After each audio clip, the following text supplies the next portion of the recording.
ॐ अज्ञानतिमिरान्धस्य ज्ञानाञ्जनशलाकया चक्षुरुन्मिलितं येन तस्मै श्रीगुरुवे नमः।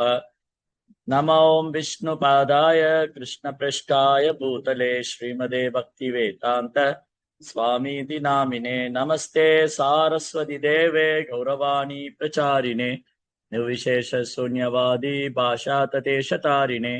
जय श्री कृष्ण चैतन्य प्रभु नित्यानंद श्री अद्वैत गदाधर श्रीवासदि गौर भक्त वृंद। हरे कृष्णा कृष्ण कृष्णा हरे हरे, हरे राम राम राम हरे हरे। ஹரே கிருஷ்ணா. பக்தர்களுக்கு இனிமையான மாலை வணக்கம். இன்றைய பாகவத சத்சங்க வகுப்புல கலந்துட்டு இருக்கிற எல்லா பக்தர்களுக்கும் என்னுடைய பணிவான நமஸ்காரம். ஸ்ரீமத் பாகவதம் ஒரு கண்ணோட்டம். அதுல நம்ம முதலாம் ஸ்கந்தம், பாகவதம் முதல் ஸ்கந்தத்துல 3 அத்தியாயங்களுடைய கண்ணோட்டத்தை பார்த்து கொண்டிருக்கிறோம். முதல் 2 அத்தியாயம் பார்த்து முடிச்சு இது 3வது அத்தியாயத்துல பாதி ஸ்லோகம் 21வது பதம் 22ஆம் பதம் வரைக்கும் பார்த்திருக்கோம். Over view. இன்னைக்கு 23வது பதத்திலும் தொடங்குது. ஏகோ நவிம்சே விம்சதி மே விஷ்ணுசு பிராப்ய ஜன்மனி ராமகிருஷ்ணாய திபுவோ பகவானகரத் பரம். மொழிபெயர்ப்பு மற்றும் பொருளுரை தெய்வ திரு அபய சரணாரவிந்த பக்தி வேதாந்த சுவாமி ஸ்ரீல பிரபுபாத் ஜெய். ஸ்ரீல பிரபுபாத் ஜெய். 19 மற்றும் 20வது அவதாரங்களில் பகவான் பலராமராகவும் ஸ்ரீ கிருஷ்ணராகவும் சுயமாக தோன்றினார்கள். இவ்வாறு விஷ்ணுகுலத்தில் யதுவம்சத்தில் தோன்றிய அவர்கள் உலகின் சுமையை போக்கினார்கள். சுயமாக தோன்றினார். As it is. சுஜாமியகம், நான் உள்ளவாறு தோன்றுகிறேன் சொல்றேன். பகவத்கீதையில பகவான் சொல்ற நான் உள்ளவாறு தோன்றுகிறேன், சுஜாமியகம். இங்கேயும் என்ன சொல்றாரு? ராமகிருஷ்ண இதிபுவோ பகவான் அகரத் பரம். பூமியோட பாரத்தை குறைக்கிறதுக்காக என்ன பண்றார்? கிருஷ்ணரும் பலராமரும் விஷ்ணு குலத்துல தோன்றினார்.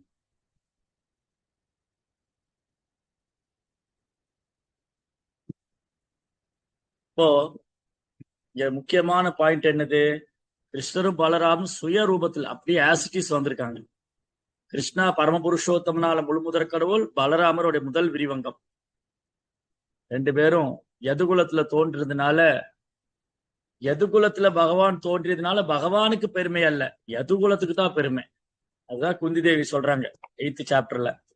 மலையால சந்தனம் வந்ததுனால சந்தனத்துக்கு பெருமை இல்லை, மலையாவுக்கு தான் பெருமை. அந்த மாதிரி பகவான் யதுகுலத்துல தோன்றினார். எதுக்கு? தர்மசிய கிளானி. எப்பெல்லாம் மக்கள் தர்மத்திலிருந்து விலகி போறாங்களோ அப்ப மீண்டும் தர்மத்தை ஸ்தாபனம் பண்றார். அப்ப தர்மம்னு சொன்னாலே பரோ தர்மம், மிக உயர்ந்த தர்மம் என்னது? பக்தி தொண்டுதான். அப்ப போன வகுப்புல ராமாயணம் மூலமா பகவான் ராமர் பக்தி தொண்டையை ஸ்தாபனம் செய்தார். முழு ராமாயணம் பக்தியே பறைசாற்றுகிறது. விபீஷணன் என்ப லக்ஷ்மணன், பரதன், உகன், அனுமான், சீதாதேவி எல்லாரும் உன்னதமான பக்தியை வெளிப்படுத்தினார். எப்படியெல்லாம் பகவானுக்கு சேவை பண்ண முடியும், எப்படிலாம் பகவானை சரணாகதி பண்ணிருக்கு, எப்படிலாம் பகவானுக்கு அன்பு செய்யணும். அதே மாதிரி இங்க கிருஷ்ண அவதாரத்திலும் மகாபாரதம் மூலமாக கிருஷ்ணர் தன் பக்தர்களை ஒருபோதும் கைவிட மாட்டார். எந்த சூழலும் தன் பக்தன் கைவிடப்பட மாட்டார். பகவத்கீதை மூலமாக, மகாபாரதம் மூலமாக, ஸ்ரீமத் பாகவதம் மூலமாக பகவான் ஸ்ரீ கிருஷ்ணரே பரமபுருஷோத்தமனான முழுமுதற் கடவுள். அவர் யுகந்தோறும் அவதரிக்கும் போது பக்தி தான் ஸ்தாபனம் பண்றார். பக்தி தொண்டையே பறைசாற்றுகிறார். அதனால பகவான் என்ற சொல்லுக்கு பராசர் 6 ஐஸ்வர்யம் நிரம்ப பெற்றவர்னு சொல்லியிருக்கார். சத் ஐஸ்வர்யஷ பகவான், ஐஸ்வர்யஷ வீரியஷ யசஸ்ரீய, அழகு, அறிவு, துறவு, புகழ், செல்வம், வலிமை, இந்த 6 ஐஸ்வர்யம் முழுமையா இருந்தவர் தான் பகவான். அதனால கிருஷ்ணஸ்து பகவான் ஸ்வயம். பின்னாடி உள்ள ஸ்லோகத்துல படிப்போம். கிருஷ்ணரே பரமபுருஷோத்தமனான முழுமுதற். சரி, அடுத்து 24. ததக்கலோ சம்பிரவர்த்தே சம்மோகாய சுரத்விஷாம் புத்தோ நாம்னா அஞ்சனா சூதா கிகடேஷு பவிஷ்யதி. இது ரொம்ப முக்கியமான ஸ்லோகம், 24வது பதம். ஏன்னா கலியுகத்துல பகவான் புத்தரை அவதரிக்க போறாருன்னு 5000 வருஷத்துக்கு முன்னாடி பாகவதத்துல வியாசர் சொல்றார். அதனாலதான் வியாசதேவர் திரிகாலஜ்ஞா, ஸ்ரீமத் பாகவதம் திரிகாலஜ்ஞம், முக்காலம் உன்னை என்ன நடந்தது, இப்ப என்ன நடந்துகிட்டு இருக்கு, இனி என்ன நடக்க போகுது. வியாசரை போன்ற தன்னை உணர்ந்த ஆத்மாக்களுக்கு முன்ன என்ன நடந்ததுன்னு தெரியும், இப்ப என்ன நடந்துகிட்டு இருக்குன்னு தெரியும், இனி என்ன நடக்க போறதுன்னு தெரியும். அதனால பாகவதத்துல உன்னை என்ன நடந்ததுன்னு இருக்கு, இப்ப என்ன நடந்துகிட்டு இருக்கிறது இருக்கு, இனி என்ன நடக்க போகுது. அப்போ இனி வரக்கூடிய காலத்துல கலியுகத்துல பகவான் புத்தராக அவதரிப்பார். கலியுக ஆரம்பத்தில் ததோ கலோ சம்பிரவித்தே சம்மோகா சுரத்விஷா. சுரா அப்படின்னா தேவர்கள், துஷான்னா பொறாமை, தேவர்களும் பொறாமை கொண்டவர்கள். அவங்களை கவர்ந்து இழுப்பதற்காக, தேவர்களிடம் பொறாமை கொண்டவர்களை கவர்ந்து இழுப்பதற்காக அஞ்சனையின் புதல்வனாக பகவான் புத்தர் அவதரிப்பார். கிக்கிட்டேஷு பவிஷ்யதி. இந்த கிக்கிட்டேஷு பவிஷ்யதிங்கிற வார்த்தையோட அர்த்தம் என்னன்னா, பீகார் மாநிலத்துல இந்த அவதாரம் நடக்க போகுது அப்படிங்கிறத ஏறக்குறைய பாகவதம் கொடுத்து 5000 வருஷம் ஆச்சு. வியாச மகரிஷி பாகவதம் தொகுத்து 5000 வருஷம் ஆச்சு. இப்ப கலியுகம் தொடங்கி 5000 வருஷம் முடிய போகுது. 5000 வருஷம் கடந்தாச்சு. அப்ப 2500 ஆண்டுகளுக்கு முன்பாக புத்த அவதாரம். அப்ப 5000 வருஷத்துக்கு முன்னாடி பாகவதம் கொடுத்திருக்கு. துவாபரயுகம் முடிஞ்சு கலியுகம் தொடங்க போகுது, பாகவதம் கொடுத்திருக்கார் வியாசதேவர். அப்ப பாகவதம் கொடுத்து அடுத்த 2500 வருஷத்துல புத்த அவதாரம்.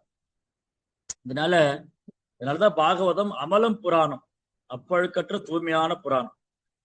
இப்ப பொருளூரில் பிரபுபாத புத்தருடைய அவதாரத்தை பத்தி சொல்றார். ஏன் பகவான் புத்தரா அவதரிச்சார்? நிந்தசிய ஸ்ருதி ஜாதம் சதய ஹிருதய தருச்சித பசுகாதம், சதய ஹிருதய தருச்சித பசுகாதம், கேசவத் தா புத்த சரீரா, கேசவத் தா புத்த சரீரா, ஜய ஜெகதீஷ ஹரே, ஜய ஜெகதீஷ ஹரே, ஜய ஜெகதீஷ ஹரே. வேதத்துல யாகத்தில் மிருகத்தை பலியிடலாம்னு இருக்கு. வேதம் செய்யறவங்க அந்த வேத மந்திரத்தை பரிசோதிப்பதற்காக யாகத்துல மிருகத்தை பலியிடலாம்.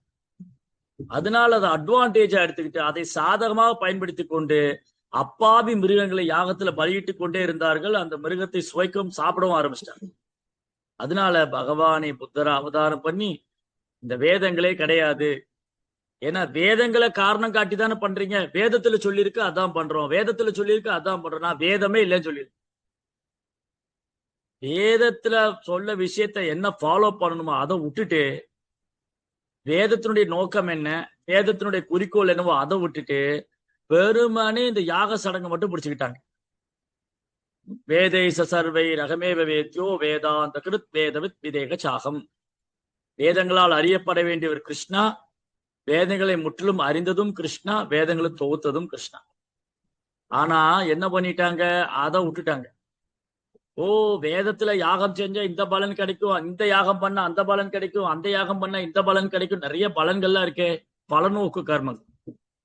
அதுக்காக வேதத்துல யாகம் செஞ்சு புண்ணிய கர்மாக்கு வேண்டி மேலுலகத்துக்கு போகணும், சொர்க்கத்துக்கு போகணும்னு வேண்டி யாகங்கள் செஞ்சு அந்த யாகத்தில் உள்ள மந்திரங்களை பரிசோதிப்பதற்காக அப்பாவி மிருகங்களை, மந்திராவை டெஸ்ட் பண்றதுக்கு அப்பாவி மிருகங்களை பலியிட்டு இருக்கு.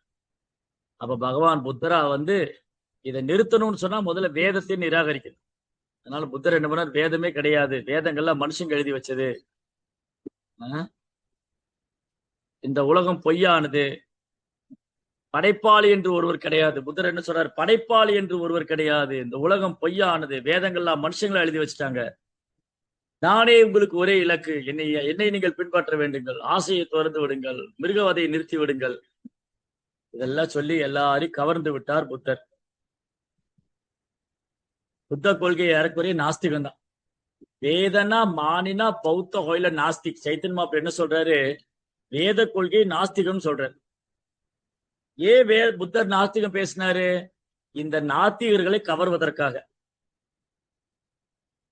தேவர்கள் மேலையும் பக்தர்கள் மேலேயும் பொறாமை கொண்டிருக்கிற நாத்திகர்களை ஏமாற்றி அவர் தன் வழிப்படுத்தி விட்டார். அப்ப மறைமுகமா எல்லாரும் புத்தரை பின்பற்ற ஆரம்பிச்சாங்க. அதனால புத்த அவதாரத்துடைய நோக்கம் மிருகவதை நிப்பாட்டணும். மிருகவதை நிப்பாட்டணுங்கிறதுக்காக அவர் என்ன பண்ணாரு, வேதத்தையே புறக்கணித்தார். இது கலியுகத்தினுடைய துவக்கத்துல நடந்த லீலை.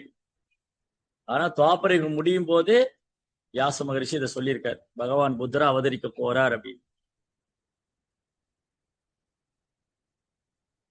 பிரபுபாதர் பாத்தீங்கன்னா 3 பக்கத்துக்கு பொருளுரை எழுதியிருக்கார் ஸ்லோகத்தை. நம்ம சொன்ன மாதிரி புத்த அவதாரத்து நோக்கத்தை பத்தி எழுதியிருக்காரு. மிருகத்தை கொல்றது, அந்த கொண்ட மிருகத்தை சாப்பிடுறது, இதெல்லாம் பண்ணிட்டு இருந்தாங்க. இதை தடுத்து நிறுத்துவதற்காகவே பகவான் புத்தராக அவதரித்தார்.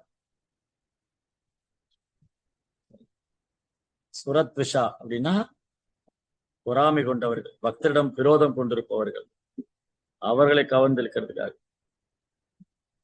அப்புறம் பிரபுபார் என்ன பண்றாரு, ஆதிசங்கராச்சாரியரை பத்தி சொல்லியிருக்காரு. ஏன்னா புத்தருடைய கொள்கை ஏறக்குறை நாஸ்திகமாயிடுச்சு. அப்ப புத்தர் வந்ததுனால என்ன பண்ணாங்க, மக்கள் எல்லாரும் மிருகவதை நிப்பாட்டிட்டாங்க. ஆனா நாத்திகர்களா மாறிட்டு இருக்காங்க. புத்தம் சரணம் கச்சாமி, புத்தனே சரணம் புத்தனே சரணம் சொல்லிட்டு மிருகவதையை நிப்பாட்டிட்டாங்க. ஆனா கடவுளை அவங்க புறக்கணிக்கிறாங்க.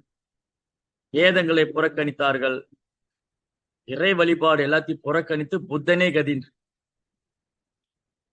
அதனாலதான் பௌத்த கொள்கை என்ன சொல்லி, இந்த உலகம் பொய்யானது, உலகம் பொய்யானது, படைப்பாளி என்று ஒருத்தர் கிடையாது, வேதங்கள்லாம் மனிதர்களா எழுதிட்டாங்க மாதிரிலாம் சொன்னார். நிர்வாணம், புத்த கொள்கை நிர்வாணம், ஒண்ணுமே கிடையாது, ஆத்மாவே கிடையாது, ஆத்மான்னு ஒண்ணு கிடையாது, இந்த உடலை விட்டா எல்லாம் முடிச்சு போய். இந்த மாதிரி ஒரு கொள்கையை புத்தர் ஸ்தாபனம் செய்து விட்டார். ஏன் அப்படி பண்ணாரு, அந்த இடத்துக்கு, அந்த சூழ்நிலைக்கு, அந்த காலத்துல செய்ய வேண்டிய time, place and circumstances. Time, நேரம், பிளேஸ், இடம், சூழ்நிலை.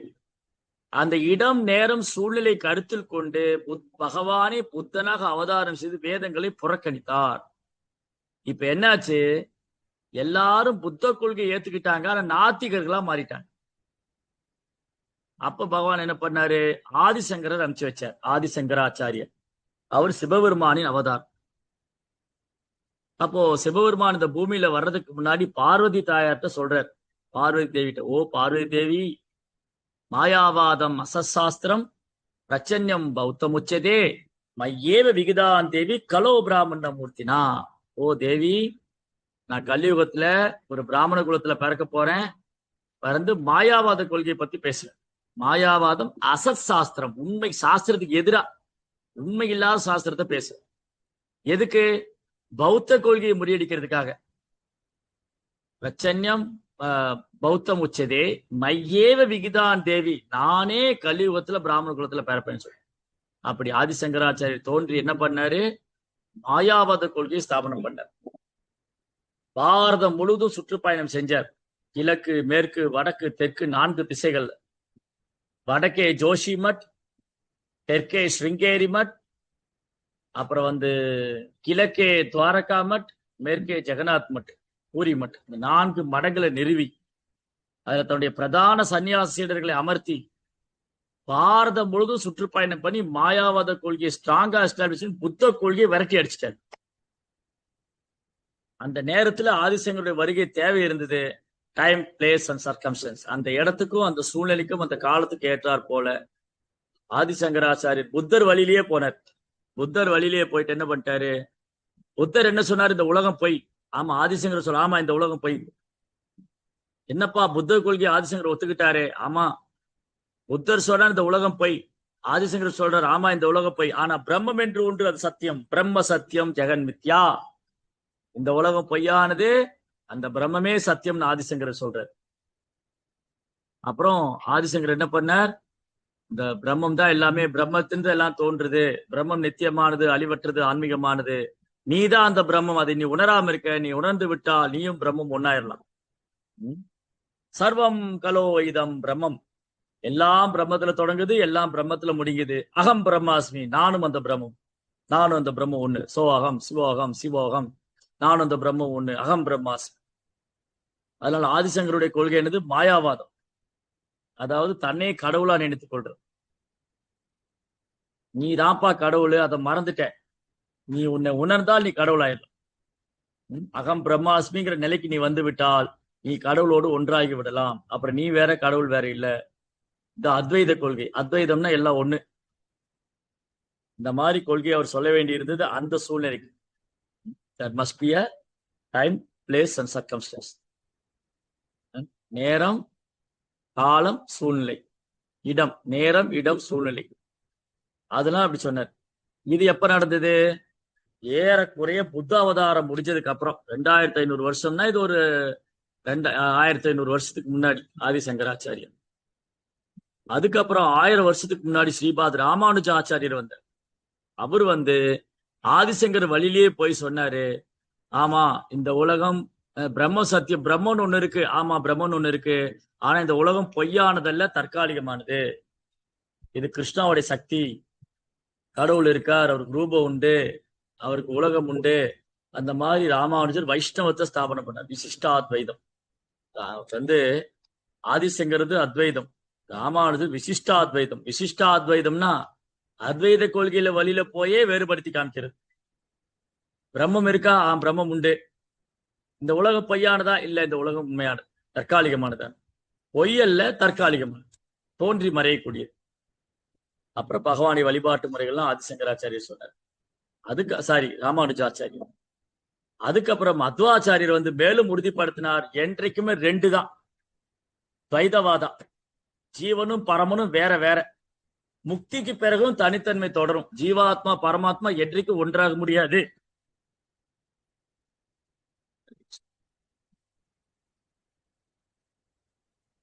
ஜீவாத்மா பரமாத்மா என்றைக்குமே ஒன்றாக முடியாதுன்னு சொன்னாரு மத்வாச்சாரியர். கிருஷ்ணரே பரம புருஷோத்தமனான முழுமுதற் கடவுள், பாகவத தர்மமே உன்னதமானது அப்படின்னு வலுவா ஸ்தாபனம் செய்தார் மாத்வாச்சாரியர். அதுக்கப்புறம் பகவானே பகவானே சைதன்ய மகாபிரபு அவதாரம் செஞ்சு 500 வருஷத்துக்கு முன்னாடி தூய கிருஷ்ண பக்திய, கிருஷ்ண பிரேமத்தை பிரச்சாரம் செய்யறார். அதனால பகவானுடைய பிளான் வந்து, அவருடைய திட்டம் வந்து ரொம்ப தெளிவா இருக்கு. ஓரொரு நேரத்துக்கும் இடத்துக்கும் சூழ்நிலைக்கு ஏற்றாற் போல தத்துவங்கள் வந்தது. ஆச்சாரியர் வந்தாங்க. கடைசியில பகவானே சைதன்ய மகாபிரபு வந்து நாம சங்கீர்த்தனத்தை எஸ்டாப்ளிஷ் பண்ணார். ஓகே, அடுத்தது 25வது பதம். கதாசோ யுக சந்தியாயாம் தஸ்யு பிராயேஷு ராஜசு ஜனிதா விஷ்ணு யசசோ நாம் கல்கி ஜெகத்பதிஹி. அடுத்தது கல்கி அவதாரம். அதன் பிறகு இரு யுகங்கள் இணையும் சமயத்துல சிருஷ்டியின் அதிபதியான பகவான் கல்கி அவதாரத்தை ஏற்று விஷ்ணு யசாவின் புதல்வராக தோன்றுவார். இந்த சமயத்தில் பூமி ஆள்பவர்கள் கெட்ட கொள்ளைக்காரர்களாக மாறியிருப்பார்கள். அப்ப கலியுகம் முடிய போகுது. கலியுகம் முடுங்கி திரும்ப சத்தியுகம் தொடங்க போகுது. அந்த 2 யுகம் சந்திக்கூடிய அந்த சந்தியா வேலையில பகவான் கல்கி அவதாரம் எடுப்பார். ம்லேச்ச நிவக நிதனே கலயசி கரவாலம் துமகேதும் இவ அபிகிங்கரவாலம் துமகேதும் இவ அபிகிங்கரவாலம் கேசவதீர்த்தா கல்கி சரீரா கேசவதீர்த்தா கல்கி சரீரா ஜய ஜகதீஷ ஹரே ஜய ஜகதீஷ ஹரே ஜய ஜகதீஷ ஹரே. கலியுகம் முடியும் போது மிலேச்சர்கள், யவனர்கள்லாம் தலைவர்களா இருப்பாங்க. மக்கள் ரொம்ப பாவகரமான வாழ்க்கை வாழ்வாங்க.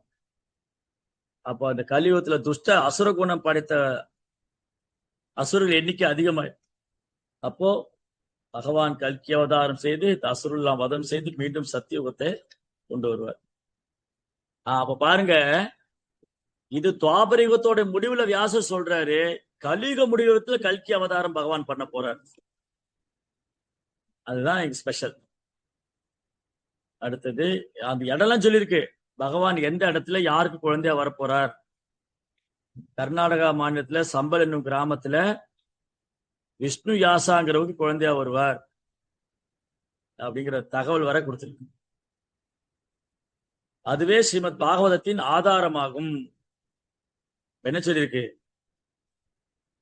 பாகவதத்தில் குறிப்பிடப்பட்டுள்ள உள்ளன எது இந்த பெயர் லிஸ்ட் எல்லாம் மேலே கூறியபடி இந்த முன்னறிவிப்புகள் அனைத்தும் வரிசைக்கிரமமாக உண்மை என நிரூபிக்கப்படும்.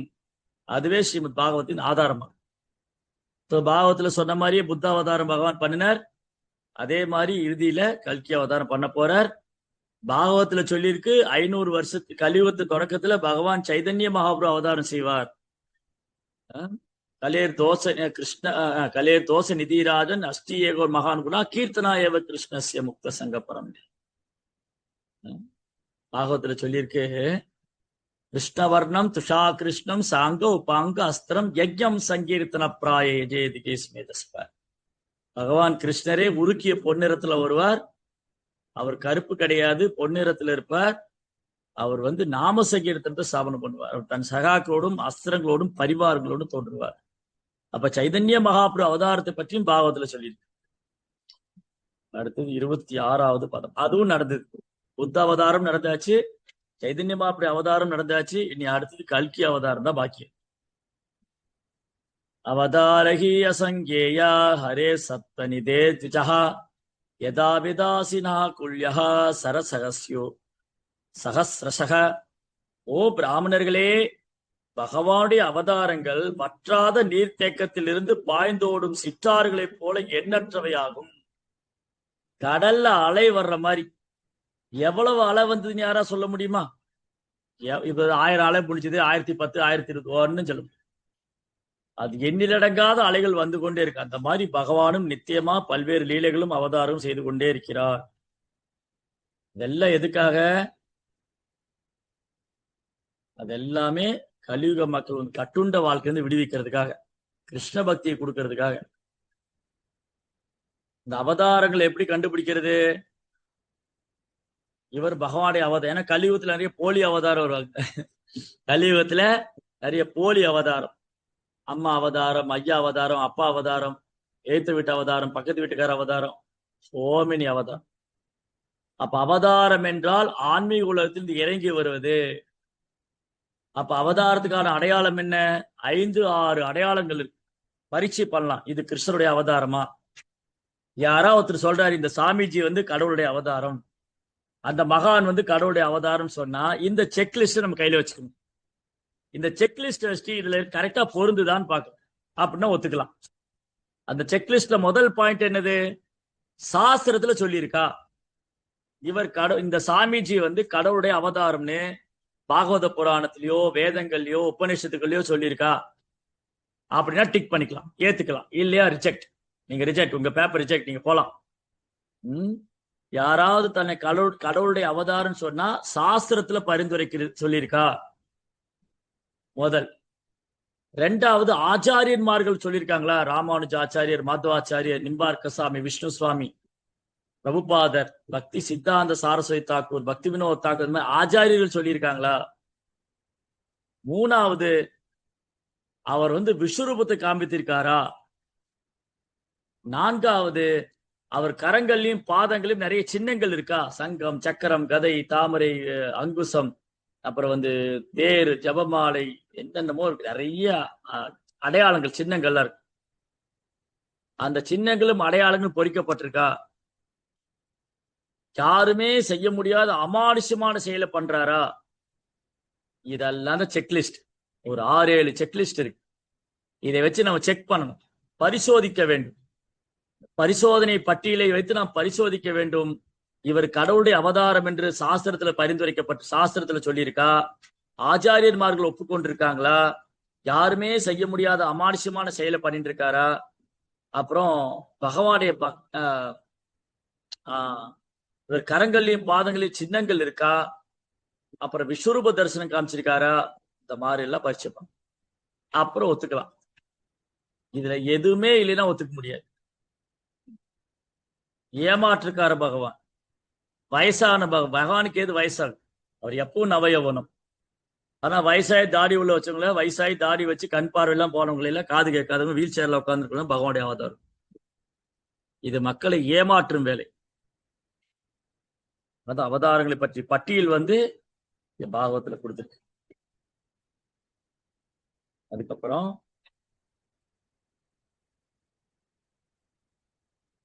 27வது பதம். ரிஷயோ மானவோ தேவா மனுபுத்ரா மகௌஜசஹ கலஹ சர்வே ஹரேரேவ சப்ரஜாபதஹ ஸ்மிருதஹ. பிரத்யேகமான சக்தி பெற்றவர்களாகிய ரிஷிகள், மனுக்கள், தேவர்கள் மற்றும் மனு வம்சத்தினர் ஆகிய அனைவரும் பகவானுடைய அம்சங்கள், அது அம்சங்களின் அம்சங்கள் ஆவர். இதில் பிரஜாபதிகளும் அடங்குவார்கள். அப்போ விபூதி அவதாரங்கள் என்றும் ஆவேச அவதாரம், அத்தியாவேசம், ஒரு குறிப்பிட்ட நோக்கத்துக்காக பகவான சக்தி, ஒரு குறிப்பிட்ட நோக்கத்துக்காக ஒரு ஜீவாத்மாவுக்கு பகவான் அதீத சக்தி கொடுக்கும் போது அது சத்தியாவேச அவதாரம். வியாசதேவர், நரநாராயண ரிஷிகள், பரசுராமர், அப்புறம் நாரதர், குமாரர்கள், இவங்கெல்லாம் சத்தியாவேச அவதாரம். ஒரு குறிப்பிட்ட நோக்கத்துக்காக ஒரு ஜீவாத்மாவுக்கு அசாதாரணமான சக்தி கொடுக்கும் போது சத்தியாவேசம் என்று அழைக்கப்படுகிறது. பொருளூர்ல பிரபுபாத் பரசுராமர் உதாரணம் கொடுத்திருக்கார். அப்புறம்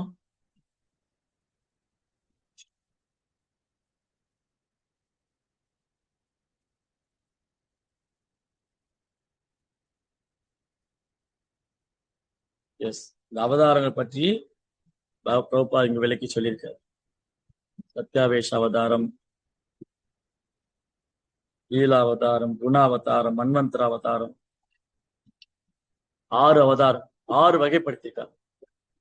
புருஷாவதாரம், குணாவதாரம், லீலாவதாரம், யுகாவதாரம், மன்வந்தராவதாரம், சத்தியாவேஷ அவதாரம். ஜன்மகுஜம் பகவதோ யயே தத் பிரத்யதோ நரஹ சாயம் பிராதர்கிருணன் பக்தியா துக்க கிராமாத் விமுச்சதே. பகவானின் மர்மமான தோற்றங்களை பற்றி காலையிலும் மாலையிலும் சிரத்தையுடனும் பக்தியுடனும் படிப்பவர் யாராக இருந்தாலும் அவர் வாழ்வின் எல்லா துன்பத்திலிருந்தும் விடுபடுவார்கள். இது பலஸ்துதினா இப்ப இவ்வளவு நேரம் என்னென்ன ஸ்லோகம் எல்லாம் படிச்சுமோ, பகவானுடைய அவதாரங்கள், அவதாரத்துடைய அவதாரங்கள், இதெல்லாம் படிக்கிறதுனாலயே, பகவானுடைய பிறப்பு, அவரது செயல்கள்லாம் தெரிஞ்சுக்கிறதுனாலயே, காலையில படிக்கிறதுனால, காலையும் மாலையும் சிரத்தையுடன் பக்தியுடன் படிப்பவர் யாராக இருந்தாலும் அவர் வாழ்வின் எல்லா துன்பத்திலிருந்து விடுபடுவார். வாழ்க்கையில எல்லா துன்பத்திலிருந்து விடுபடணும்னா ஹரி கதா அமிர்தத்தை பருகணும். ஹரி கதா அமிர்தம், கிருஷ்ண கதா அமிர்தம், சைத்தன்ய சரிதாமிர்தம், இதையெல்லாம் நாம் பருக வேண்டும். அப்படி தொடர்ந்து காலையிலையும் மாலையும் படிச்சோம்னா எல்லா விதமான துன்பத்திலிருந்து நம்ம விடுபடும். ஏதத்ரூபம் பகவதோ ஹி ஆரூபஸ்ய சிதாத்மனஹ மாயா குணர் விரச்சிதம் மகாதாதிபீர் ஆத்மனஹ. பௌதிக உலகில் காணப்படும் பகவானின் விராட ரூபம் அல்லது விஸ்வரூபத்தை பற்றி கருத்து கற்பனையானதாகும். பகவானுக்கு உருவம் இருக்கிறது என்பதை குறைந்த அறிவுள்ளவர்களாலும் ஆரம்ப சாதகர்களாலும் நம்ப செய்வதற்காகவே அது உள்ளது. ஆனால் உண்மையில் பகவானுக்கு பௌதிக உருவம் இல்லை. அப்ப இந்த அவதார பட்டியல ஏன் விஸ்வரூபத்தை சேர்க்கல? ஏன்னா அது தெய்வீகமான ரூபம், அதாவது பகவானுடைய நித்தியமான ரூபம் அல்ல. அதனால இந்த அவதார பட்டியல்கள்ல விஸ்வரூபத்தை சேர்க்கவில்லை. அப்ப விஸ்வரூபம் எதற்காக? பக்தி இல்லாதவங்க, வீண் ஆராய்ச்சி பண்றவங்க, மனக்கற்பனையாளர்கள், இவங்க எல்லாம் கவர்வதற்காக பகவான் விஸ்வரூபத்தை ஏற்றுக்கொள்கிறார். சரி, அடுத்து 31. யதா நபசி மே கௌகோ ரேணுர்வா பார்த்திவோ நிலே ஏவம் திருஷ்டதி திருஷத்வம் ஆரோபிதம் அபுத்திபிகி. மேகங்களும் புழுதியும் காற்றால் அடித்து செல்லப்படுகின்றன. ஆனால் ஆகாயம் மேகத்தினால் சூழப்பட்டதாகவும் காற்று அசுத்தமாகவும் ஆகாமலும் இருப்பதாக இல்ல. மேகங்களும் புழுதியும் காற்றால் அடித்து செல்லப்படுகின்றன. ஆனால் ஆகாயம் மேகங்களால் சூழப்பட்டதாகவும் காற்று அசுத்தமானதாகவும் இருப்பதாக புத்தியில் தாழ்ந்தவர் கருதுகின்றனர். அதே போலத்தான் பௌதிகமான தேகாபிமான கருத்துக்களையும் கூட அவர்கள் ஜீவாத்மா மீது சுமத்துகின்றனர். அப்ப என்ன அர்த்தம்? ஜீவாத்மா பரமாத்மா இரண்டுமே இந்த பௌதிக உலகத்துக்கு அப்பாற்பட்டது. ஜீவாத்மா நாமளும் நித்தியமானவங்க, ஆன்மீகமானவங்க. காரணம், பகவான் நித்தியமானவர், ஆன்மீகமானவர். அதனால இந்த ஜீவாத்மா இந்த ஜட உலகத்துல வந்தாலும் இந்த ஜட இயற்கையோட ஜீவாத்மா உயர்ந்தவன் தான். இது ஆன்மீக சக்தி. ஜட இயற்கை பௌதிக சக்தி, ஜீவாத்மா ஆன்மீக சக்தி. ஆனாலும் ஜீவாத்மானால இந்த ஜட இயற்கையை கட்டுப்படுத்த முடியாது. காரணம் என்ன? அது கிருஷ்ணாவுடைய சக்தி. அப்ப ஜீவாத்மாவும் சரி இந்த ஜட இயற்கையும் சரி ரெண்டையும் கட்டுப்படுத்துவர் பகவான் தான். அவர் தான் சுப்ரீம் கண்ட்ரோலர். அவர் தான் அனைத்தையும் கட்டுப்படுத்தக்கூடியவரா இருக்கார். அதனால ஜீவாத்மா இந்த பூமிக்கு வந்தாலும் சரி, பகவான் இந்த பூமிக்கு வந்தாலும் சரி, ரெண்டுமே களங்கமற்றதுதான், தூய்மையானது. ஆனா ஜீவாத்மா என்ன ஆயிடுறாரு? இந்த உடல்ங்கிற கூட்டுக்குள்ள மாட்டி முக்குணத்துல செயல்படுறாரு. பகவான் இதுக்கு அப்பாற்பட்டவரா இருக்காரு. இதுதான் வித்தியாசம். ஜீவாத்மாவுக்கு பரமாத்மாவுக்கு என்ன வித்தியாசம்னா, ஜீவாத்மா பரமாத்மா ரெண்டுமே தூய்மையானது, ரெண்டுமே நித்தியமானது, ரெண்டுமே ஆன்மீகமானது. ஆனா ஜீவாத்மா இந்த ஜட உலகத்துல வரும்போது அவன் 3 குணத்துல பிடிக்கப்படுறார். இந்த ஜட உடல் எடுத்துக்கிறார், ஜட உடல்ங்கிற சிறையில மாட்டிக்கிறார். அந்த ஜட உடல்கிற கூட்டுக்குள்ள மாட்டிட்டு 3 குணத்துல செயல்பட்டு இன்ப துன்பத்தை அனுபவிச்சுட்டு இருக்காரு. பரமாத்மா வெறும் சாட்சியா தான் இருக்கு. இப்ப ஜீவாத்மா என்னைக்கா பரமாத்மா திரும்பி பார்த்தா அவர் லைஃப் கிளியர், அவர் வாழ்க்கை வெற்றி அடைச்சு. அதான் ப்ரோப்பா இந்த சித்திரம் வரைஞ்சிருப்பார் போட்டோ. ஒரு மரத்துல 2 பறவை உட்கார்ந்துருக்கும். ஒரு பறவை அந்த மரத்துல உள்ள பழங்களை சுவைச்சுக்கிட்டு இருக்கு, இன்னொன்னு சாட்சியா மட்டும் இருக்கும். ஜீவாத்மாவை நம்ம இந்த உடல்ல இன்ப துன்பத்தை அனுபவிச்சுட்டு இருக்கோம், பரமாத்மா நம்ம கூட வெறும் சாட்சியா இருக்காரு. என்னைக்காவது நம்ம இந்த ஜீவாத்மா பரமாத்மா நோக்கி திரும்பினா நம்ம வாழ்க்கையை வெற்றி அடைச்சு. அடுத்தது 32வது பதம். அதப்பரம் யத் அவ்யக்தம் அவ்யூட குண ப்ரூம்ஹிதம் அத்ருஷ்டாஸ்திருத வஸ்துவாஸ்ஸ ஜீவோ யத் புனர்பவஹ. இந்த ஸ்தூல உருவத்துக்கு அப்பால் மற்றொரு சூட்சமான உருவம் இருக்கிறது. அது சாதாரண உருவத்தை போல் காணப்படக்கூடியதும் கேட்டறியக்கூடியதும் தோன்றக்கூடியதும் அல்ல. இந்த சூட்சம சரீரத்துக்கு அப்பாற்பட்ட ஜீவனுக்கு உருவம் இருக்கிறது. இல்லை என்றால் தொடர்ந்து பிறவிகளை அவனால் ஏற்றிருக்க முடியாது. மேலும் இங்க என்ன வர்ணிக்கிறாங்க, நமக்கு இந்த ஸ்தூல உடல் இருக்கு. இந்த ஸ்தூல உடலுக்குள்ள இன்னொரு உடல் இருக்கு, அது சூட்சமானது. இந்த ஸ்தூல உடல் பஞ்சபூதத்திலான ஆனது, சூட்சம் உடல் மனம் புத்தி அகங்காரத்திலான ஆனது. அதனை காட்டிலும் உயர்ந்தது ஆன்மா. இந்திரியாரி பராராகு இந்திரியப்ப பரமனா மனசஸ்து பராபுத்தே யோ புத்தே பரதர்சபா. அர்ஜுனா, புலன்களை விட உயர்ந்தது மனது, மனதை காட்டிலும் உயர்ந்தது புத்தி, புத்தி காட்டிலும் உயர்ந்தவன் ஆத்மா. அதனால ஆத்ம விஞ்ஞானத்தை அறியாதவர்களே எல்லாத்தையும் இந்த உடலோடு சம்பந்தப்படுத்தி பார்ப்பாங்க. யார் ஒருத்தர் ஆத்ம விஞ்ஞானத்தை அறியவில்லையோ அவங்க என்ன பண்ணுவாங்க? எல்லாத்தையும் உடலோடு சம்பந்தப்படுத்தி பார்ப்பாங்க. ஆத்ம விஞ்ஞானத்தை அறிந்தவர்கள் இந்த உடல் அழியக்கூடியது, தற்காலிகமானது, ஆன்மாவை நித்தியமானது என்று காண்கின்றார்கள். அடுத்தது 33வது பதம். யத்ரேமே சதசத்ரூபே பிரதிக்ஷித்தே சம்விதா அவித்யாயாத்மனி கிருதே இது தத் பிரம்ம தர்சனம். ஸ்தூல மற்றும் சூட்சம் உடலுக்கு தூய ஆத்மாவுக்கும் எந்த சம்மதம் இல்லை என்பதை எப்போது ஒருவர் தன்னுணர்வின் வாயிலாக அறிகின்றாரோ அப்போது தன்னையும் பகவானையும் அவனால் காண முடியும். ஃபர்ஸ்ட் லெசன், பகவத்கீதையின் முதல் பாடமே இதுதான். நான் இந்த உடல் அல்ல ஆத்மா. அதுக்கப்புறம் இந்த உடல்ல ஆத்மா எங்க இருக்கு, எப்படி செயல்படுது, என்ன நடந்துட்டு இருக்கு, அப்புறம் பரமாத்மா யாரு, இந்த விஞ்ஞானத்தை யார் ஒருத்தர் அறிந்து கொள்றாரோ அவர் என்ன பண்ணலாம்? தன்னையும் உணரலாம், இறைவனையும் உணரலாம். ரொம்ப அழகான வர்ணனை இது. முதல்ல நான் இந்த உடம்பு இல்லைங்கிற நாலேஜ் வேணும், அறிவு வளர்த்துக்கணும். அதை நடைமுறையில உணர்றதுக்கு முயற்சி பண்ணணும். Knowledge and realisation. வெறும் நாலேஜ் மட்டும் பத்தாது, ரியலைசேஷன் வேணும். வெறும் ஞானம் மட்டும் இருந்தா பத்தாது, அனுபவமாக உணரணும்.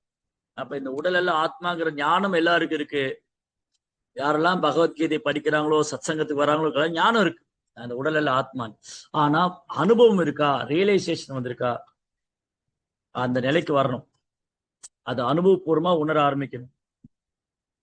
அதுக்கப்புறம் பரமாத்மாவே உணராங்க. எப்படி கிருஷ்ணா என் இதயத்துல பரமாத்மா வந்து என்னை வழி நடத்திட்டு இருக்காரு. அப்ப பக்தி தொண்டு செய்யற பக்தனுக்கு இதெல்லாம் தானா புலப்படும். ஒரு தூய பக்தருக்கு, பக்தி தொண்டு பண்ற பக்தனுக்கு பகவான் எல்லாத்தையும் காமிச்சு கொடுக்கிறார். அவர் ஞானத்தையும் தேடி போக வேண்டாம், வைராக்கியத்தையும் தேடி போக வேண்டாம். போன வகுப்புல படிச்ச 2ஆம் அத்தியாயத்துல வாசுதேவே பகவதே பக்தியோக பிரயோஜிதக ஜனயதி ஆசு வைராக்கியம் ஞானம் தகேதுகம். பக்தி தோண்ட பண்றதுனாலேயே நமக்கு என்ன கிடைச்சிடும்? ஞானமும் வைராக்கியம் கிடைச்சிரும்னு பார்த்தோம். ஒரு பக்தர் ஞானத்தையும் தேடி போக வேண்டாம், வைராக்கியத்தையும் தேடி போக வேண்டாம்.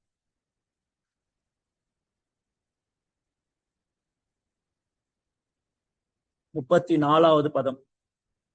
யதி ஏஷோ பரதா தேவி மாயா வைசாரதி மதிஹி சம்பன்னயே வேதி விதோர் மகிம் நீஸ்வே மகியதே. பகவானின் கருணையினால் ஜீவராசியிடமுள்ள நடுத்தர சக்தி ஒடுக்கப்பட்டு அவனுடைய அறிவு முழுமையாக வளப்படுத்தப்படுகின்றது. இதனால் அவன் உடனே தன்னுணர்வுடன் கூடிய மெய்யறிவை பெற்று அவனுடைய சுய மகிமையை நிலை பெறுகிறார். பகவான்கிட்ட 3 விதமான சக்தி இருக்கு. கிருஷ்ணாவுடைய சக்தியை 3 கேட்டகரியா பிரிக்கலாம். ஒண்ணு பகவானுடைய பௌதிக சக்தி, இன்னொன்னு பகவானுடைய ஆன்மீக சக்தி, உயிர்வாளி பகவானுடைய தடஸ்த சக்தி. நம்ம உயிர்வாளிகளாகி நம்ம பகவானுடைய தடஸ்த சக்தி, மத்திய சக்தி. இந்த ஜட இயற்கை பௌதிக சக்தி, ஆன்மீக உலகம் ஆன்மீக சக்தி. ஒரு ஜீவாத்மா பக்தி தோண்டு பண்ணி இந்த நிலையை உணரும் போது, நான் அந்த உடல் எல்லாம் ஆத்மா, நான் நித்தியமானவன், பகவானுடைய சேவகன் உணர்ந்து அந்த தளத்துல செயல்படும் போது அவர் என்ன ஆவாரு? மாயாசக்தியினுடைய பிடியிலிருந்து விடுபட்டு அவர் யோகமாய சக்திக்கு வந்துருவார். ஆக மொத்தத்துல 2 சக்தி தான். ஆக மொத்தத்துல 2 சக்தி. ஒண்ணு மாயாசக்தி, இன்னொன்னு யோக மாயா சக்தி. மகாமாயி, யோகமாயி. இந்த 2 சக்திக்கு நடுவில் தான் போட்டி. போட்டியே 2 சக்தி தான். ஒன்று மகாமாயை, இன்னொன்னு யோகமாயி. நம்ம யாருடைய பிடியில் இருக்க போறோம்? மகாமாயுடைய கட்டுப்பாட்டுல இருக்கிற போறோமா, யோகமாயுடைய கட்டுப்பாட்டுல போறோம்? மகாமாயங்கிறது இந்த ஜடசக்தி நம்மளை கட்டுப்படுத்தக்கூடியது, அறியாமலே வச்சிருக்கோம். யோகமாய என்ற சக்தி பகவான் மேல அன்பு அதிகரிக்கும். அதனால இப்ப நம்ம என்ன பண்ணிட்டு இருக்கிறோம்? மகாமாயோட பிடியில் இருக்கோம். அதுல இருந்து மெல்ல மெல்ல விடுபட்டு யோகமாய சக்திக்கு போகணும். அது எப்படி சாத்தியமாகும்? பகவானை சரணிந்தால் மட்டும்தான் சாத்தியம். தெய்வீக குணமயி மம மாயா துரத்தியா. என்னுடைய மாயாசக்தி யாராலும் வெல்ல முடியாது அர்ஜுனா. ஆனா முடியும். எப்போ? மாம் ஏவயே பிரபத்யந்தே மாயா மேதாம் தரந்திதே. யார் என்னுடைய தாமரை திருப்பாதங்களை சரணடைறாங்களோ அவங்க தான் மாயை வெல்ல முடியும்.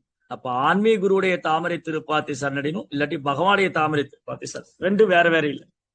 ஆன்மீக குருவுடைய தாமரை திருப்பாத்தை சரணடைறதும் பகவானது தாமரை திருப்பாதத்தை சரணடைறதும் 2 வேற வேற இல்லை. 2 பேருடைய தாமரை திருப்பாதம் உன்னதமானது. ஏன்னா ஆன்மீக குருவானவர் தன் இதயத்தில் எப்பவும் பகவானுடைய தாமரை திருப்பாதத்தை தாங்கியிருக்கார். அதனால கிருஷ்ணா அவருக்கு சக்தி அளிக்கிறார். ஆன்மீக குரு நம்மளை மாயிலிருந்து விடுவிக்க முடியும். இப்போ 35வது பதம். ஏவம் ஜன்மானி கர்மாணி ஹ்யகர்த்தோ ரஜனஸ்ய ச வர்ணயந்தி ஸ்ம கவயோ வேத குக்யானி ஸ்ருதிக்வதே. பிறப்பற்றவராகவும் செயலற்றவராகவும் இருப்பவரின் பிறவிகளையும் செயல்களையும் அறிஞர்கள் இவ்வாறு விவரிக்கின்றனர். வேத நூல்களில் கூட கண்டறிய முடியாதவரான அவரே இதய தெய்வமாவார். அத்வைதம் அச்சுதம் அநாதி மனந்த ரூபம் ஆத்யம் புராண புருஷம் நவயௌவனம் ச வேதேஷு துர்லபம் அதுர்லபமாத்ம பக்தோ கோவிந்தமாதி புருஷம் தமகம் பஜாமி. அத்வைதா. அத்வைதனா பகவானுடைய உடலை ஆன்மாவை பிரிக்க முடியாது. இப்ப என் உடல் இருந்து ஆத்மாவை எடுத்துடலாம், பிரிச்சிடலாம். ஆனா பகவானுடைய உடலும் ஆத்மாவும் 2 ஆன்மீகமானது. இப்ப என் உடல் பௌதிகமானது, ஆத்மா ஆன்மீகமானது. ஆனா கிருஷ்ணாவுடைய உடலும் ஆன்மாவும் 2 ஆன்மீகமானது. அங்கு பௌதிக பேச்சு கடவுள். அதாவது பிறப்பற்றவர். பிறப்பற்றவர். அவருக்கு எந்த விதமான பௌதிக செயலும் கிடையாது. அவர் எல்லா விதமான தெய்வீகமான குணத்தின் இருப்பிடம். அதனால பகவானுடைய பிறப்பு செயல்களை பற்றியெல்லாம் யார் தெரிஞ்சுக்கிறாங்களோ, படிக்கிறாங்களோ, கேட்கிறாங்களோ, அவங்க ரொம்ப பாக்கியம் பண்ணவங்க. அவங்க பிறப்பிறப்பு சக்கரத்திலிருந்து விடுபட்டுருவாங்க. வேத நூல்களிலும் கூட கண்டறியா முடியாத வேதங்களை படிச்சா மட்டும் பகவான் உணர முடியாது. வேதேஷு துர்லபம் அதுர்லபம் ஆத்ம பக்தோ.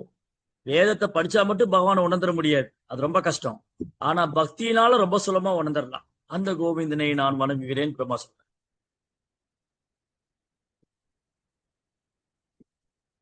அடுத்த 36வது சபாயுதம் விஸ்வமமோகலீலக ஸ்ருஜயதி அவதியத்தின சஜ்ஜதேஸ்மின் பூதேஷு சாந்தர்கித ஆத்மதந்திரக சாத்வர்கீகம் திரக்திஹி சத்குணோஹோ. கலங்கப்படாத செயல்களை கொண்டவரான பகவான் 6 புலன்களுக்கு எஜமானரும் 6 ஐஸ்வர்யங்களுடன் கூடிய முழு சக்தியை கொண்டவரும் ஆவார். பிரபஞ்சங்களை அவர் படைத்து காத்து அழிக்கிறார் என்றாலும் அதனால் அவர் சிறிதும் பாதிப்படைவதில்லை. ஒவ்வொரு ஜீவராசின் உள்ளேயும் இருப்பவரும் அவரே எப்போதும் சுதந்திரமானவராக இருக்கிறார்.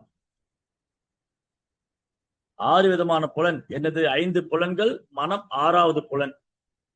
அப்புறம் 6 ஐஸ்வர்யம் என்னது? அழகு, அறிவு, துறவு, புகழ், செல்வம், வலிமை. இதெல்லாம் பகவான்கிட்ட முழுமையா இருக்கு. அதனாலதான் அவர் பகவான். படைத்தல், காத்தல், அழித்தல் எல்லாத்தையும் அவரு பக்காவா செஞ்சிடறார். எந்த ஒரு சிரத்தையும் இல்லாம அழகா ஈஸியா பண்ணிடுறார். அப்புறம் இந்த படைப்பு தொழிலாளர் இந்த முக்குணத்தினால அவர் பாதிக்கப்படுறதும் இல்ல. அவர் முக்குணத்துக்கு அப்பாற்பட்டவரா இருக்காரு.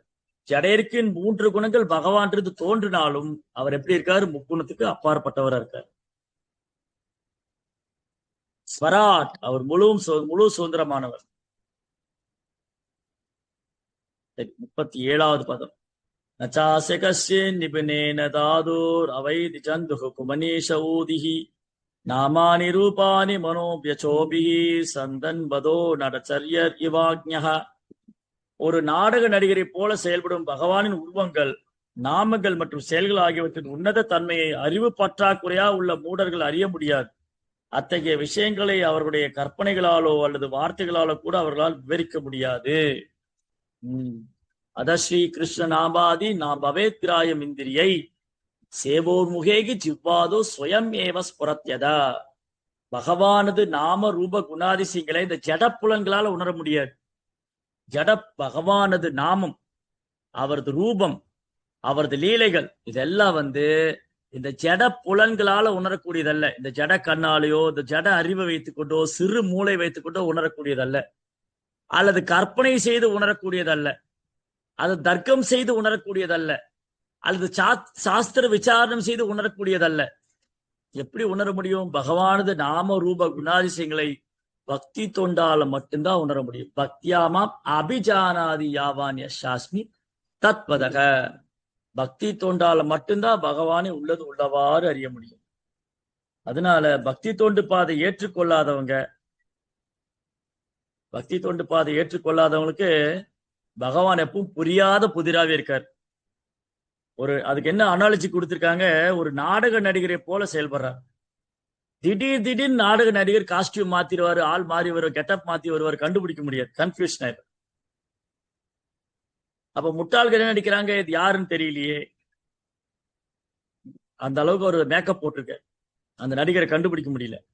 அது மாதிரிதான் மனக்கற்பனையாளர்களாலும் வரட்டு தத்துவம் பேசுறவனாலும் பகவானை உணர முடியாது. பக்தி தொண்டால மட்டும்தான் பகவானே உள்ளவாறு.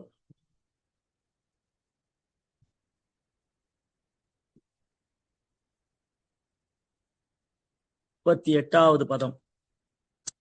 சவேத தாதுகு பதவிம் பரஸ்ய புரந்த வீர்யஸ்ய ரதாங்கபானே யோ மாயயா சந்ததயானுப்ருத்யா பஜே தத் பாத சரோஜகந்தம். ரதத்தின் சக்கரத்தை கையில் ஏந்தி இருப்பவரான பகவான் ஸ்ரீ கிருஷ்ணரின் தாமரை பாதங்களின் தயக்கமில்லாமலும் அனுகூலமான முறையிலும் இடைவிடாமல் தொண்டு செய்பவர்களால் மட்டுமே பிரபஞ்சத்தை படைத்தவரான அவரது புகழ், சக்தி மற்றும் உன்னதமான தன்மை ஆகியவற்றை முழுமையாக அறிய முடியும். பக்தி தொண்டால மட்டும்தான் பகவானை முழுமையா அறிய முடியும்னு பார்த்தோம். அடுத்த பதத்திலே அது சொல்லிட்டாங்க. வேற எந்த முறையாலும் பகவான் உணரக்கூடியவர் அல்ல.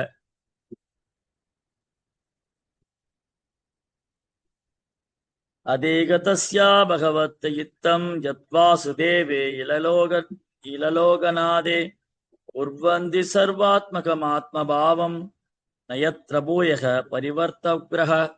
இந்த உலகில் இத்தகைய விசாரணைகளை செய்வதன் மூலம் மட்டுமே ஒருவரால் வெற்றியையும் பரிபூர்ண உணர்வையும் பெற முடியும்.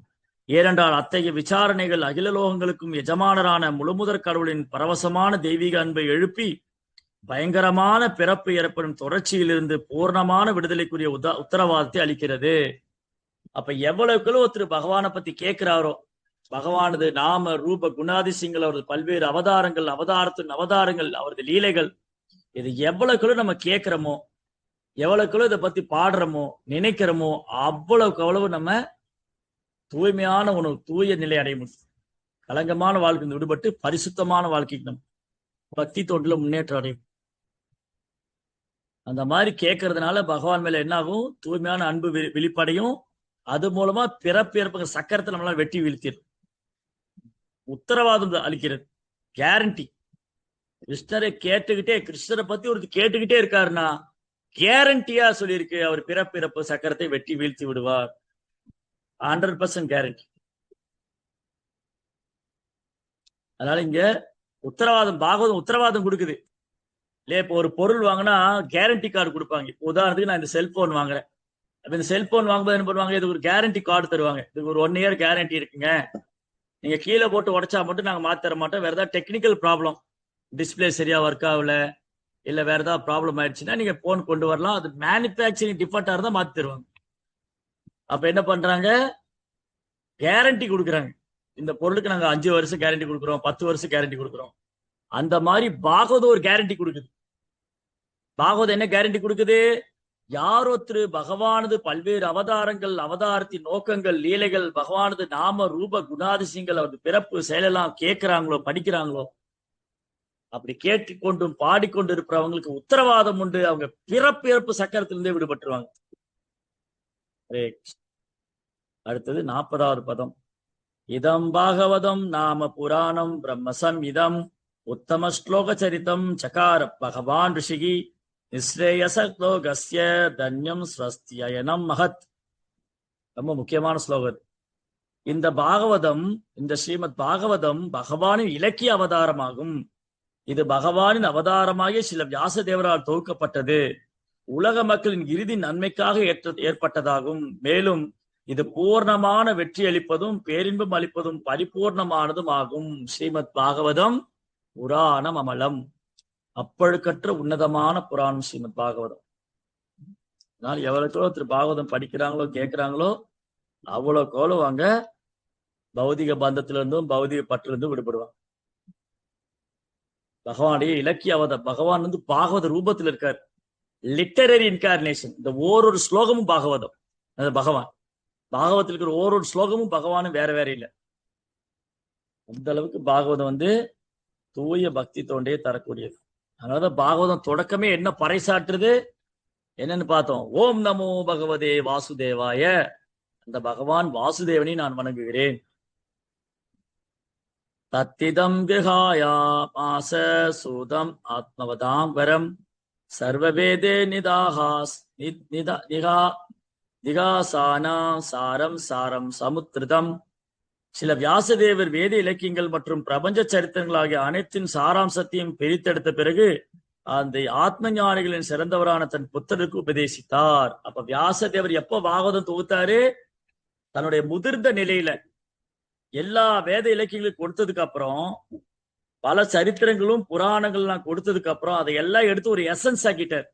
அந்த எசன்ஸ யாரு கொடுக்கிறார்? தன்னுடைய சிறந்த புதல்வரும் ஞானியும் சிறந்த பக்தருமான ஆத்ம ஞானம் அறிந்த சுகதேவ் கோஸ்வாமிக்கு எடுத்துரைத்தார்.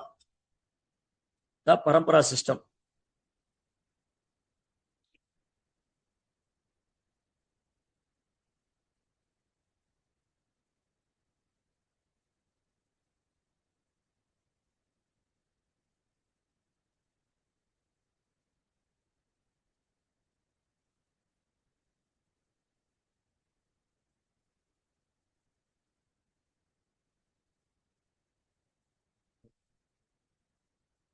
அடுத்தது பாகவத்தை எப்படி நம்ம புரிஞ்சுக்கணும்?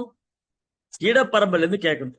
அங்கீகரிக்கப்பட்ட ஆச்சாரிய சம்பிரதாயத்தில் வரக்கூடிய பக்தர்கள் இருந்து கிருஷ்ணா, பிரம்மா, நாரதர், வியாசர், மாத்வாச்சாரியர், அப்புறம் வினோத் தாக்கூர், சில பிரபுபாதர் மாதிரி பரம்பரா சிஸ்டம் ஃபாலோ பண்ணும். இல்லாட்டி பாகவதம் புரியாது. புத்தக பாகவதத்தை புரிந்து கொள்ள வேண்டுமானா பக்தர் பாகவத்திலிருந்து கேட்கணும். பாகவதோ பழக்கியா பாகவத ஸ்தானி. சைதன்ய மாப்பிள்ளை காரியதரிசி ஸ்வரூப் தாமோதர் சொல்றார், நீங்க புத்தக பாவத்தை தெரிந்து கொள்ள வேண்டுமா, பக்தர் பாவதரை பின்பற்றுங்கள். அப்ப நம்மை போன்றவங்க பக்தர் பாகவதத்தை பின்பற்றுறது மூலமா புத்தக பாகவத்தை தெரிஞ்சுக்கலாம். புரோபாடி விளக்கத்தை படிக்கிறோம், ஆன்மீக குருட்டு இருந்து கேட்கிறோம், அது மூலமா நம்ம பாவத்தை படிச்சுக்கலாம். சது சம்பிரஸ்தரவயாமாசஹ மகாராஜம் பிரதீட்சிதம் காயோபவிஷ்டம் கங்காயாம் பிரீத்தம் பரமர்ஷிபிகி. மரணத்தை எதிர்நோக்கி உணவும் நீரும் இல்லாமல் கங்கை நதிக்கரையில் அமர்ந்து விட்டவரான புகழ்பெற்ற பரீட்சித் மகாராஜாவுக்கு வியாசதேவன் புதல்வரான சுகதேவ கோசாமி பாகவதத்தை முறைப்படி உபதேசித்தார்.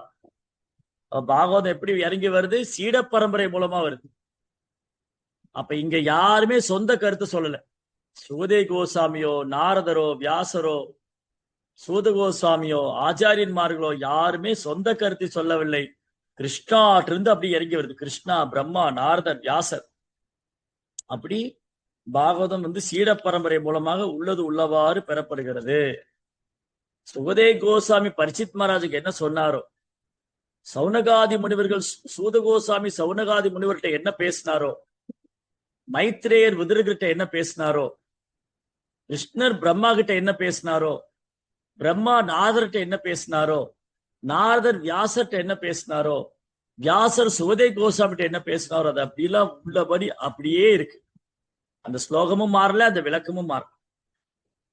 அதுதான் அவ்வளவு தெளிவா இருக்கு. அதாவது பாகவதம் ரொம்ப ரொம்ப உன்னதமானது, தூய்மையானது, நம்மளை எல்லா விதமான பௌதிக கலங்கத்திலிருந்து விடுவிக்கக்கூடியது. அடுத்து இதெல்லாம் பாகவத்துடைய குளோரிபிகேஷன். இது ஏறக்குறைய 40ஆம் ஸ்லோகத்திலிருந்து பாகவத்துடைய குளோரிபிகேஷன் ஸ்டார்ட் ஆகுது. அப்ப பாகவதத்துடைய மகிமை பாகவத்திலேயே சொல்லப்பட்டிருக்கு. பாருங்க எவ்வளவு அற்புதம். அப்புறம் என்ன சொல்லியிருக்கு?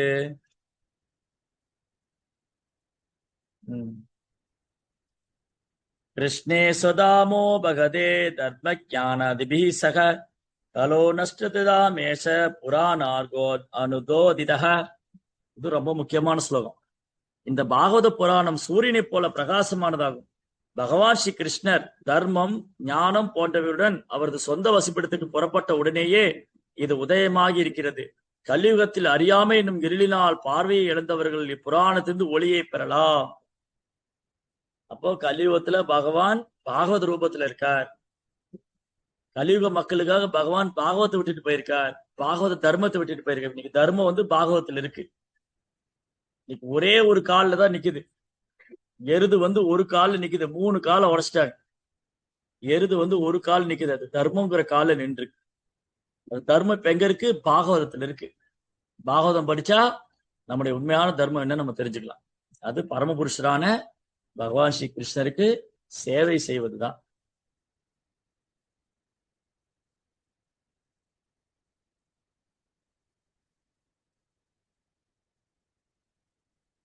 நாற்பத்தி 4வது பதம். தத்ர கீர்த்தயதோ விப்ரா விப்ரேர்பூரி தேஜசக அகம் சாத்தியகமம் தத்ர நிவிஷ்டஸ்தத் அனுகிரகாத் ஸ்வஹம் ஸ்வஹம்ஹஸ்ராயிஷ்யாமி யதாதீதம் யதாமதி. ஓ கற்றறிந்த பிராமணர்களே, சுகதேவ கோசாமி அங்கு பரீட்சித் மகாராஜனுக்கு பாகவதத்தை கூறிய பொழுது முழு கவனத்துடன் நானும் சக்தி வாய்ந்த அந்த மாமுனிவரின் அனுகிரகத்தால் அவரிடமிருந்து கேட்டறிந்த அந்த விஷயத்தை என் புத்தி கட்டியபடி உங்களுக்கு சொல்ல முயற்சிக்கிறேன். இது சூத கோசாமி சொல்றேன். நைமிசாரண்யத்துல சௌனகாதி முனிவர்கள்ட்ட சூத கோசாமி சொல்றார், இந்த மாதிரி கங்கை கரையில பரீட்சித் மகாராஜாவுக்கு சுகதேவ கோசாமி பாகவதம் சொல்லிட்டு இருந்தார். அங்க நான் உட்கார்ந்து கவனமா கேட்டுட்டு இருந்தேன். இப்ப அந்த விஷயங்களை அவருடைய அனுகிரகத்தினால, சுகதேவ கோசாமியுடைய அனுகிரகத்தினால அவற்றிருந்து என்னெல்லாம் கேட்டனோ அதை என்னுடைய நாலேஜ், என் புத்தி கட்டின மாதிரி உங்களுக்கு சொல்றேன், சொல்ல முயற்சிக்கிறேங்கிற. அப்ப சூத கோசாமியுடைய பணிவு, அவர் என்ன பண்றார்? பரம்பரையிலிருந்து கேட்டதை அப்படியே சொல்றார், ரொம்ப பணிவா சொல்றார். நான் ஒன்னும் சொல்லல, அவர் என்ன சொல்லி கொடுத்ததோ அப்படி சொல்ல போறேன். அது எனக்கு அவருடைய அனுகிரகத்தினால சொல்ல போறேன். ஆச்சாரியுடைய அனுகிரகத்தினாலதான் பேச முடியும். எனக்கு என்னெல்லாம் ஞாபகம் இருக்கோ அதெல்லாம் சொல்ல போறேன். சுகதேவ கோசாமி போன்ற தன்னுணர்வு பெற்ற ஒரு மகாத்மாவிலிருந்து பாகவத்தை ஒருவர் கேட்டிருப்பாரே, ஆனால் பாகவத பக்கங்களில் பகவான் ஸ்ரீ கிருஷ்ணர் இருப்பதை நேரடியாக அவரால் காண முடியும். தன்னை உணர்ந்த ஆத்மாட்டிருந்து பாகவதம் நம்ம கேட்டோம்னா அந்த ஓரொரு பக்கத்திலும் கிருஷ்ணரை நேரடியாக காண முடியும். நீங்க பிரபுபா சொல்றாரு. அப்போ பாகவதத்தை வயிற்று பிழைப்புக்காக செய்யக்கூடாதுன்னு பிரபா சொல்றாரு. காசுக்காக பாகவதம் பேசுறவங்க அது மாதிரி பண்ணக்கூடாது. தூய பக்தியோட எடுத்து சொல்லணும். புத்தக பாகவதத்தை நடைமுறையில பின்பற்றக்கூடிய பக்தர் பாகவத்திலிருந்து கேட்கணும்.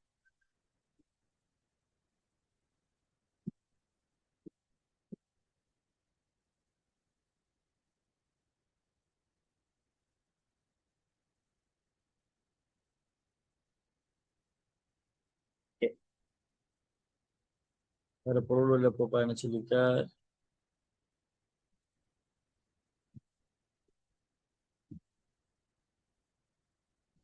சரியான நபரிடமிருந்து முழு கவனத்துடன் பாகவத்தை கேட்பாரானால் அவரால் ஆரம்பத்திலேயே பாகவத்தின் பக்கங்களில் பகவான் ஸ்ரீ கிருஷ்ணரை நேருக்கு காண முடியும் என்பது உறுதி. திரும்பி புறப்பா எழுதுறாரு.